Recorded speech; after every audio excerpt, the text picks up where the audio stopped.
America के red Indian, Chinook कहाँ से ये शब्द कहाँ से लिया गया है? ठीक है, तो चिनूक शब्द हमारा कहाँ से लिया गया है? अमेरिका के रेड इंडियन आदिवासी थे। क्या थे? आदिवासी। आदिवासी। तो अमेरिका के रेड इंडियन आदिवासियों की भाषा थी। ठीक है, वो लोग क्या कहते थे? चिनूक कहते थे। क्या कहते थे? वो लोग चिनूक शब्द का यूज करते थे, वहीं से ये वर्ड लिया गया है। तो अमेरिका के कौन से आदिवासी? Red Indian. ठीक है, उन्हीं की भाषा का एक शब्द था चिनूक, और वहीं से ये शब्द क्या कर दिया गया है? ले लिया गया है। इसका चिनूक का मतलब क्या होता था? चिनूक गर्म हवा है। क्या है? चिनूक गर्म हवा है। तो इसे स्नो ईटर कहते थे। क्या कहते थे? इसको क्या कहते थे? स्नो। स्नो माने बर्फ, ईटर माने खा जाना। किसको खा जा रही है? बर्फ को खा जा रही है। यानी कि जो बर्फ जमी हुई है, क्या हुई है? जो बर्फ पर्वतों पे सब जमी हुई है, ठीक है, पर्वतों पे क्या हुई है? जमी हुई है। वो सभी जब ये हवा चलती थी तो वो क्या कर जाती थी? उसको गला देती थी। बर्फ खत्म हो गई और गर्म हवा थी, तो जब ये ठंडी बर्फ के संपर्क में आती थी तो बर्फ को क्या कर देती थी? पिघला देती थी। इसीलिए इसे क्या कहते थे? स्नो ईटर भी कहते थे। क्या कहते थे? स्नो ईटर या हिम हरड़ी कहते थे, हिम भच्छी भी कहते थे। भाई इसी की हिंदी क्या हो जाएगी? हिम भच्छी। हिम को क्या कर ले रही है? खा ले रही है, भक्षण कर ले रही है। या हिम हरड़ी, हिम को क्या कर ले रही है? हरण कर ले रही है। हरण माने उसका पूरी तरीके से पिघला दे रही है, बर्फ ही खत्म कर दे रही है। ठीक है, तो इसे हम हिम हरड़ी या हिरड़ी कह सकते हैं और स्नो ईटर कह सकते हैं। कितना क्लियर हुआ? ठीक है, तो इसे स्नो ईटर कहते थे। यह उत्तरी अमेरिका के रॉकी पर्वत के पूर्वी ढालों के सहारे दक्षिण में कोलोराडो के दक्षिण भाग में, उत्तर में कनाडा के ब्रिटिश कोलंबिया प्रांत तक शुष्क और गर्म दक्षिण पश्चिम पवनों के रूप में प्रवाहित होती है। तो ये देखिए, आप मतलब पढ़ी भी है पहले, जो नॉर्थ अमेरिका, क्या है हमारा भाई? नॉर्थ अमेरिका है ये। ठीक है, ये क्या है? नॉर्थ अमेरिका ऐसे हमारा बना हुआ है। ठीक है, तो नॉर्थ अमेरिका पे यहाँ क्या है? रॉकी माउंटेन है। क्या है? रॉकी। ठीक है, रॉकी माउंटेन ऐसे पूरा फैला हुआ है। ठीक है, कॉर्डिलेरा बल्कि इसको कहते हैं। जैसे ये लंबा ऐसे पूरी श्रृंखला में फैला रहता है तो इसे कॉर्डिलेरा कहते हैं। तो ये जो रॉकी है, क्या है? रॉकी पर्वत श्रेणी के पूर्वी ढाल। अब यहाँ पर जब आप ये रॉकी है, क्या है? ऐसे पर्वत बने हुए हैं यहाँ पर। क्या है? ऐसे पर्वत पहाड़ियाँ सब हैं। तो ऐसे खूब चौड़ा सा है। ठीक है, ऐसे खूब चौड़ा है। तो इधर वाला ढाल, इधर वाला, दो ढाल होंगे ना। तो एक अगर हम ऐसे खड़े हो जाते हैं तो ये, लेकिन हम जब इसमें होंगे तो ऐसे लेके चलेंगे। क्या चलेंगे? ऐसे लेके चलेंगे। तो हमारा ये कौन सा? दायां हाथ है। ये कैसा है? बायां हाथ है। और देखिए, अगर हम मैप में देखते हैं तो क्या होता है? इधर नॉर्थ होता है, ऊपर, नीचे साउथ होता है, इधर ईस्ट है, इधर वेस्ट है। अब रॉकी माउंटेन है ये, सपोज करिए ये क्या है? ये जो हमने बनाया है ये क्या है बेटा? Rocky mountain. ठीक है, ये रॉकी माउंटेन है। बहुत इंपॉर्टेंट है इसलिए क्योंकि जब ये चलती है तो पूछता है किधर से किधर बहती है। यही नहीं याद करना है कि अमेरिका में बहा थी। अमेरिका में तो सभी जान गए और बहा थी, लेकिन रॉकी माउंटेन जो है उसके पूछने का पूर्वी ढाल पे कि पश्चिमी ढाल पे। तो आपका इधर देखिए, इधर तो पश्चिम हो गया, इस साइड पश्चिम हो गया, इधर क्या हो गया? पूर्व। तो हवैया जो बहेगी वो किधर बहेगी? समझ में आ रहा है खुशबू की नहीं आ रहा है आप लोग को ना समझ में? ठीक, तो ये देखिए पूर्वी ढालों पर बह रही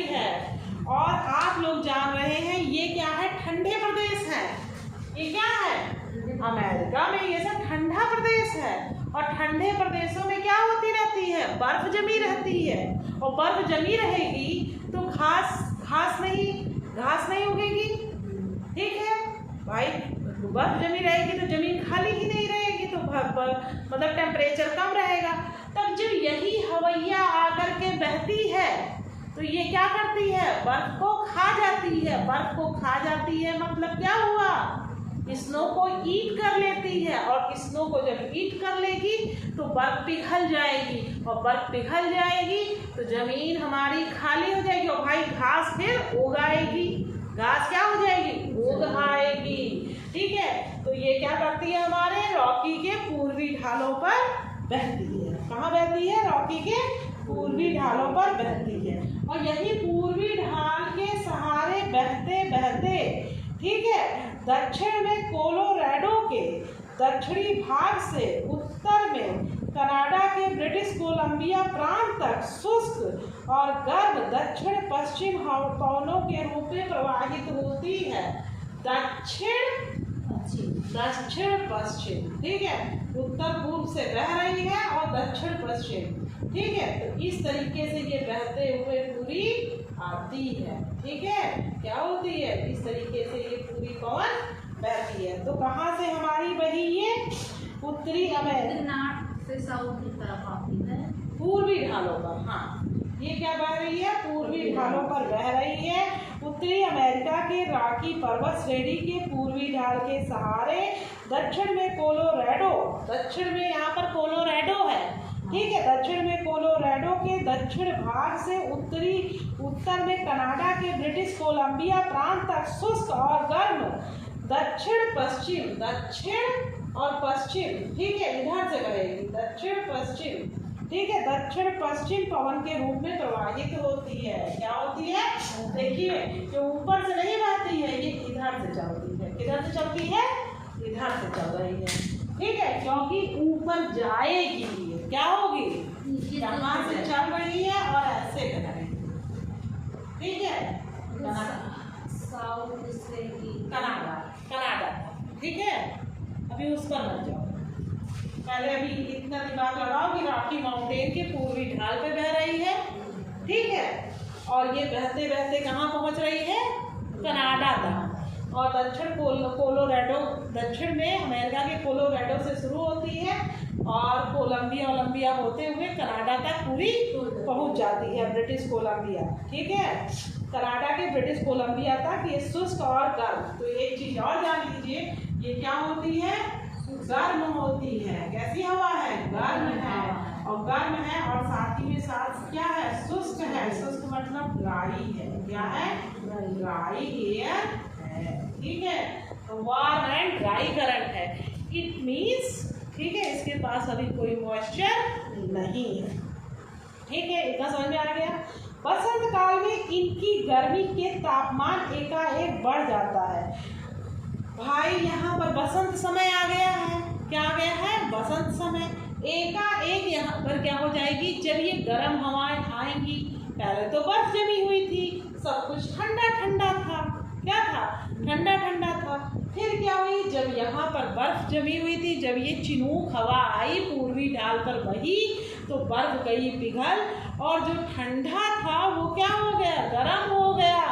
वहाँ का टेम्परेचर क्या हो गया, अचानक बढ़ जाता है। जब ये हवा आएगी तभी बढ़ेगा, क्योंकि उसके पहले बढ़ने का कोई औचित्य ही नहीं है। एकाएक बढ़ जाता है और हिम जो है, यानी कि बर्फ बहुत तेजी से पिघल जाती है। जब नहीं पिघल जाएगी, गरम गरम हवा आएगी तो क्या होगी, पिघल जाती है। और इन्हीं पवनों को हम क्या कहते हैं, चिनूक कहते हैं। क्या कहते हैं, चिनूक कहते हैं। ये बहुत तेज बोल रही है, तो धीमे कर लो, बंद कर लो।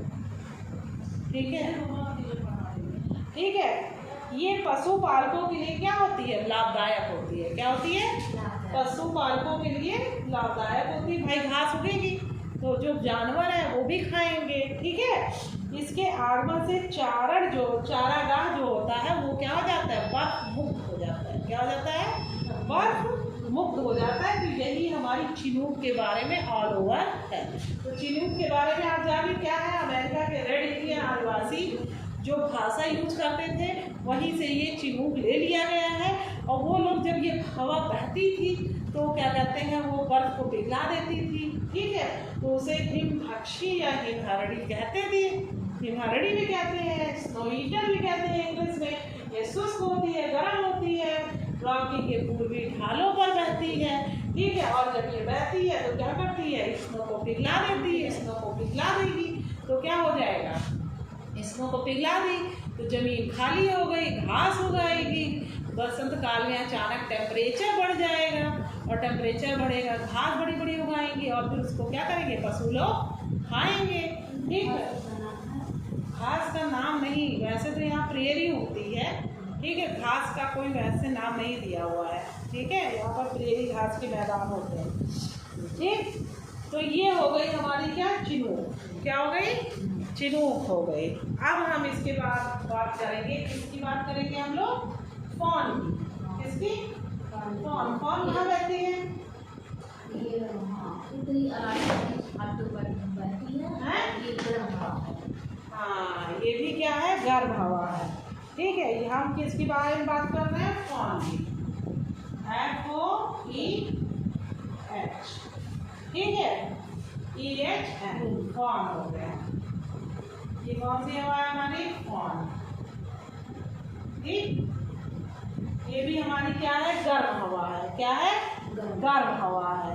ये भी चिनूक की तरह ही उत्तरी आर्क्स की घाटियों में गर्म तथा अत्यधिक शुष्क पवन जो किसी पर्वत श्रेणी को पार करके प्रति पवन ढालों पर, ठीक है, प्रति पवन ढालों पर नीचे की ओर उतरती है, फॉन कहलाती है।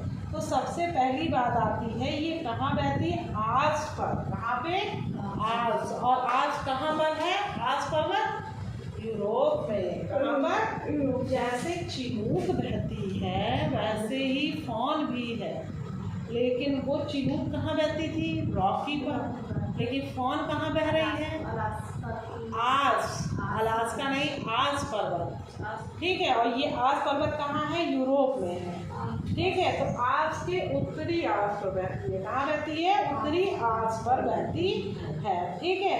और ये भी बह करके ढालों पर धीरे धीरे नीचे की ओर उतरती है। और इसका सबसे ज़्यादा प्रभाव कहाँ रहता है, स्विट्जरलैंड में। कहाँ रहता है, स्विट्जरलैंड में। यहाँ की भी जो बर्फ रहती है पिघल जाती है, मौसम सुहाना हो जाता है, और इसके प्रभाव से अंगूर की फसल क्या हो जाती है, शीघ्र पक जाती है।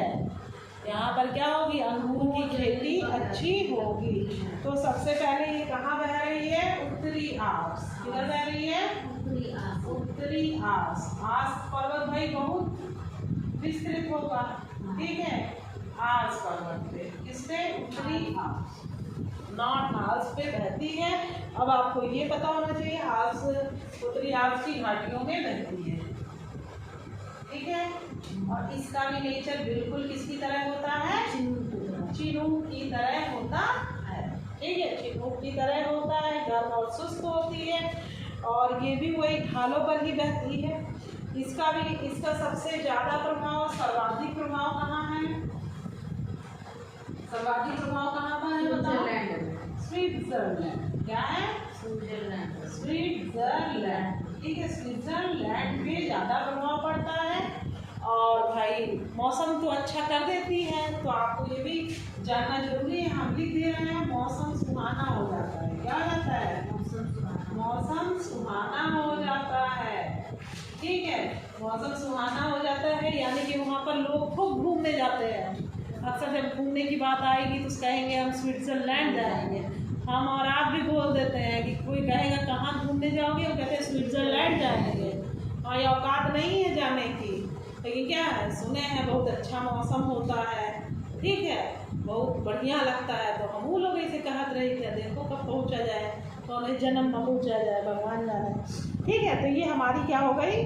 और इससे एक चीज़ और जानना है, इससे मेन प्रभाव क्या पड़ता है, अंगूर की फसल जल्द मतलब पक जाती है। जैसे अपने लोग के यहाँ आम कब पकना शुरू होता है, बारिश होती है, बारिश होती है तभी पकता है, अरे इक्का दुक्का की बात अलग है, लेकिन वो मेन जो आम पकता है बारिश के बाद ही पकना शुरू होता है। वैसे ही यहाँ पर अंगूर की फसल क्या होती है, अंगूर भी तो पकता है। अंगूर की फसल क्या होना शुरू हो जाती है, पकना शुरू हो जाती है। फसल पकना शुरू होती है, ठीक है, पकना शुरू होती है, ठीक है। तो इसमें हमें इतना ही जानना है, इसके बाद में आप इसको जानती है इसीलिए हमने नहीं लिखा। ये गर्म होती है, साथ ही साथ शुष्क भी होती है, ठीक है। और आएगी बड़ी है, हाँ पूछिए। गर्म और शुष्क होती है, हाँ वो भी गर्म और शुष्क होती है। जहाँ चेंज होगा हम आपको बताएंगे। गर्म और शुष्क है, देखो जैसे पढ़ रही हैं आप, सब चीज़ आपके दिमाग में बैठता चला जाएगा। अब देखो जैसे हम उसका आपको एक्सप्लेन वैसे आपको याद करा रहे थे, कुछ दिमाग में बैठा था, लेकिन अब जो है आप ये अपनी ज़िंदगी में कभी नहीं भूलेंगे। अभी जब सिराको, ब्रिकफील्डर, ठीक है, और डॉक्टर वेट ये सब पढ़ा देंगे तो अपनी लाइफ में कभी नहीं भूलेंगे। और जो ये सब पेपर में आता है आपके लगा के ही आएंगे, ठीक है। तो हम लोग किस पर चल रहे थे, हाँ तो ये गर्म और शुष्क होती है, ये भी उसी तरीके रहती है। स्नो जो बर्फ पड़ती है उसी पर आकर के क्या करती है, उसी पर बहती है, गर्म रहती है तो उसको पिघला देती है तो मौसम बड़ा बढ़िया और सुहाना हो जाता है। उत्तरी आस पे बहती है, उत्तरी आस की घाटियों पे बहती है। अंगूर की फसल क्या होती है, अच्छी खासी पकना शुरू हो जाती है, ठीक है। तो ये हमारा ऑल अबाउट किसके बारे में हो गया, फॉन, ठीक है। इसे हम क्या कहते हैं, फॉन विंड कहते हैं। अब हम लोग बात करेंगे सिराको, किसकी बात करेंगे, सिराको। सब लोकल विंड है लेकिन क्वेश्चन आते हैं, और ये जान लीजिए नौकरी के लिए एक ठीक है क्वेश्चन बहुत इम्पोर्टेंट होता है। क्या है, एक क्वेश्चन बहुत